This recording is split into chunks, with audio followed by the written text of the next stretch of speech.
is it possible to have a meeting without rank or file having an impact at all? There's a discussion happening on LinkedIn today from the Harvard Business Review where they had an article named Make Your Meetings a Safe Place for Honest Conversation. And what they're really trying to get at is when people feel safe in meetings, they're more likely to be vulnerable and speak their minds.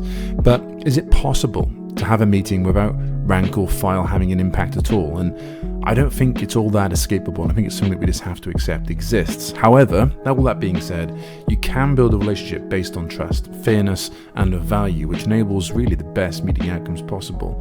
But don't kid yourself though, this isn't a family dynamic, this is a team dynamic. And as such, your staff don't owe you any level of respect, but instead by building an atmosphere where learning from failure is acceptable, where pushing the limits of what can be done in innovation is encouraged, and where the nature of innovation within your organization accepts the fact that we stumble as fast and as efficiently as possible, and where your reputation as the person on the other side of that table is based on honesty and fairness, where you can facilitate dialogue, whether in meetings or outside of that are healthy, where feelings can be discussed, and not just outcomes, but actual feelings, where you can learn to know the person more deeply that sat on the other side of the table to you. So if you are on the other side of the table there, and you're talking to somebody higher up in the organization, you're in one of those meetings and you want to get some value out of it, you need to expect those things of your leaders.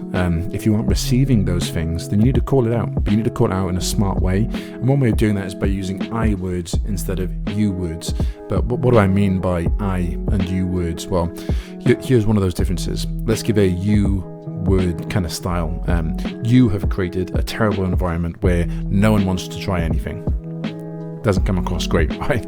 The other version of that might be an I style, where I would say, well, I often achieve some of my best work when the environment around me is made of trust and where innovation is really encouraged. Two different ways of saying the same sort of thing, but if you are on the other side of the table, you should expect great things of those leaders around you. But if you want to get your message across, try using you instead of I ways of going about that. Hope it helps. Bye.